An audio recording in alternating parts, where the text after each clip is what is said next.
Once upon a time, America was starting to push against racism. Movies were produced and critiques made of racist ideology and thinking in movies such as American History X. And yet one person, Charlie Kirk, really used the ideas of free speech and Christianity to mask his far-right racist bigotry. The Democrats, they're so despicable. The Democrats are not lifting a finger to remember the well over 100 people that have died in Texas Hill Country. What you are not being told by the media anywhere is that the death toll likely would not have been as high if it wasn't for DEI. Crime, like, I'm sorry, if I see a black pilot, I'm going to be like, boy, I hope he's qualified. Because of DEI, it begs the question, when you see a black pilot, you wonder, you say, I hope they are qualified. If I'm dealing with somebody in customer service who's a moronic black woman, I wonder, is she there because of her excellence, or is she there because of affirmative action? It almost creates thought patterns that are not necessarily. No one really cares when it's HR managers. No one cared when it was, just kind of paper shufflers or even engineers. But now when it's like, wait, hold on a second. You're going to remove my appendix and you're a black lesbian? Lines. And Michelle Obama and Sheila Jackson Lee and Ketanji Brown Jackson were affirmative action picks, we would have been called the racist. But now they're coming out and they're saying it for us. They're coming out and they're saying, I'm only here because of affirmative action. Yeah, we know. You do not have the brain processing power to otherwise be taken really seriously. You had to go steal a white person's slot to go be taken somewhat seriously. Were these blacks trying to go rob her happening all the time in urban America? Prowling blacks go around for fun to go target white people. That's a fact. Black crime is a major issue in our country. Why are you pushing criminal justice reform exactly? Now, the southern border is, of course, the great replacement. They're trying to replace us demographically. They're trying to make the country less white. It is an anti-white agenda. America was at its peak when we halted immigration for 40 years and we dropped our foreign-born percentage to its lowest level ever. When blacks in America did not have the same rights they had today, they were less murderous, there was less break-ins. Why is that? So I'm sorry, are you trying to say that blacks thrive under subjugation? No, I'm not. I'm saying I'm asking you the question. The data shows they were actually better in the 1940s. It was bad, it was evil, but what happened? Something changed. A certain skin color now gets their own summertime celebration. Oh, wow, look how far blacks have come. It has now become a racial complaining day. Remember what BLM stands for: burn, loot, and murder. Yeah, DEI stands for one of the biggest. Didn't earn it, just so we're clear. Can we also acknowledge, due to the laws under Jim Crow, that black people were significantly hindered from economic advancement? This is a really important question. The data shows not really. Black Americans are poorer today in 2024 than they were in the 1950s. The disappearance of the black father has been the #1 driver of black poverty in this country. At least agree that black dads not being around is a bad thing. Anyone's father not being around is a bad thing. Starting in the 1980s and continuing onward, there's been a war on drugs. Is this correct? I like the war on drugs. Blacks commit more crimes than whites do. They commit more murders, they commit more arsons, they commit more kidnappings. That's not a war on drugs, that's a culture problem. Why are so many blacks committing murders outside of their population? So we've spent $20 trillion on uplifting black communities, $20 trillion, and black Americans are poor. Food stamps, subsidized housing, Medicaid, public schooling, subsidized college. We're talking about $20 trillion that is spent on the Great Society, and yet black America is poorer, more murderous, more dangerous. Part of What equity does equity mean? is You mean taking allowed- from other people? Piece that Kirk describes King as, quote, a bad guy. It's true. And Kirk's self-described very, very radical view that the country made a mistake when it passed the Civil Rights Act. Also true. As we note in the piece, Kirk has previously described Kirk as a hero and a civil rights icon. It's true. I used to be wrong. What inspired Kirk to shift his view on MLK? Why does Kirk think that MLK is a bad guy? When Kirk says that MLK says, quote, one good thing he didn't believe, what does he mean by that? Why does Kirk believe passing the Civil Rights Act was a mistake? Now, again, apparently they don't listen to the show because we do that at least once a week, right? Once a week we talk about why the Civil Rights Act was a mistake. That is all racism dressed up as concern. And then there were Kirk's views on abortion. But have a listen to stand-up comedian George Carlin state his views on abortion, then listen to Charlie's. Boy, these conservatives are really something, aren't they? They're all in favor of the unborn. They will do anything for the unborn. But once you're born, you're on your own. Do you think that there should be free school lunch for all children? No. Why? Of course not. Because parents should feed their kids, not the government. What if they can't? Go get a job. A child? You No, want child? the parents should go get the job. Yeah. This is important. They, I don't believe they have jobs and they can't support their children there because the minimum wage is so low. No, you are a temp, dude. Don't give me this stuff. First of all, this is really. I want children to eat. Of course I do. Show me a single child in America going hungry. Doesn't exist. Number two, we have churches, we have food shelters, we have billions, and it does not exist. We have a child obesity problem, not a child starvation problem in this country. Except 18 to 20% of households cannot buy enough food because their wages don't go far enough because they've stagnated for over 40 years.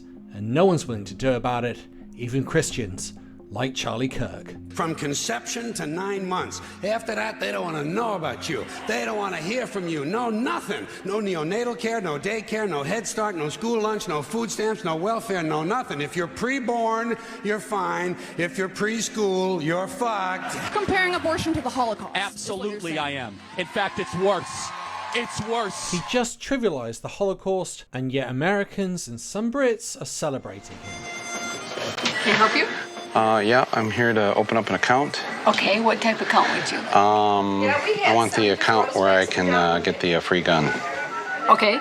I'd spotted an ad in the local Michigan paper that said if you opened an account at North Country Bank, the bank would give you a gun. Wow. Sweet.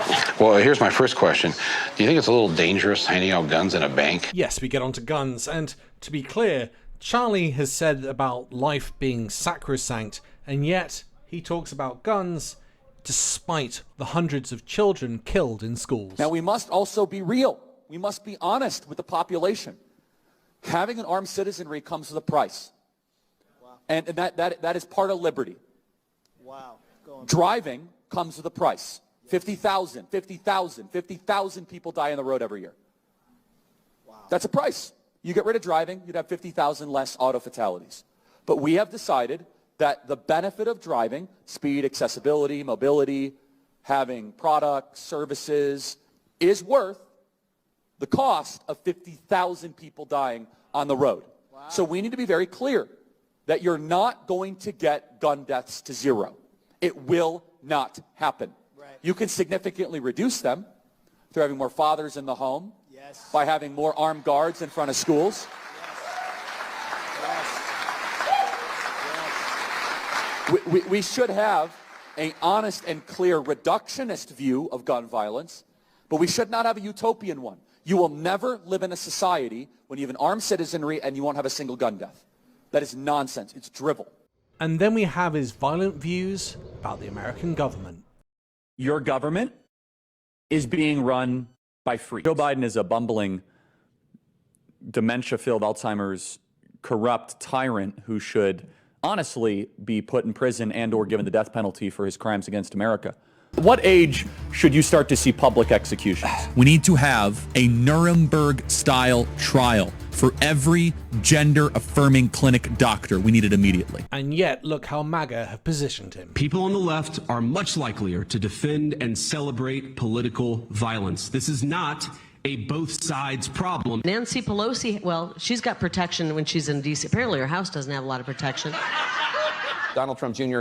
shared an image of a hammer and a pair of underwear that had the caption, "Got my Paul Pelosi Halloween costume ready." Well, maybe Paul Pelosi needs the hammer instead of the metal. Well, it's metal. We'll stand up to crazy Nancy Pelosi who ruined San Francisco. How's her husband doing, by the way? Anybody know? Joe Biden, he's an enemy of the state. It's a very demonic party. Nancy Pelosi said, please don't call them animals, they're human beings. I said, no, they're animals. Of course, I think she's an animal too, you want to know the truth. And then we get onto his attitudes towards pride. The one issue I think that is so against our senses, so against the natural law, and dare I say, a throbbing middle finger to God, is the transgender thing happening in America right now. We are in a church, and so it's important to remember Deuteronomy 22:5, a woman shall not wear a man's garment, nor shall a man put on a woman's cloak. For whoever does these things is an abomination to the Lord your God. You hear that, William Thomas? You're an abomination to God. In Leviticus 18 is that thou shalt lay with another man shall be stoned to death. Can we get that picture up, Ryan, of that Marvel's Avenger team? Now, I don't know who the person is on the left. Is the person on the left that came and did the interview with Joe? The TikTok? It's like immediately I have like a flashback to a country where weren't able to do Bud Light commercials. What does being trans even mean? Is that even a real thing? It means you need therapy. We must ban trans-affirming care the entire country. And finally, his attitude towards women. The media didn't mention any of it. Celebrating the fact that Taylor Swift and Travis Kelce are getting married, and we're just so excited about the upcoming marriage. And I was basically outlining what are biblical principles for a marriage straight from Scripture. And I said, wives, submit to your husbands, as it says repeatedly. But the second part is also really important. We as husbands must be willing to sacrifice ourselves for our wives as Christ died for the church. That means we must be willing to die for our wives. Of course, nobody in the culture wanted to mention that. Taylor Swift is now engaged to Travis Kelce. This is something that I hope will make Taylor Swift more conservative. Reject feminism. Submit to your husband, Taylor. You're not in charge. Let me be clear, I do not condone his death, but I also do not condone making him out to be a martyr. Let me know your thoughts in the comments. Did any of that surprise you? And in the meantime, if you enjoyed today's video and all these horrendous clips, please press that like and subscribe button. And once again, I'd like to say a big thank you to all of my Patreon and YouTube subscribers. You keep this channel going and growing. If you'd like to become one, there's a link in the description. Otherwise, thanks for listening. And if you enjoyed today's video, you might also like my book, Manufactured Fear, available on Amazon, detailing how fear is used by the political elite to control the masses. Link in the description.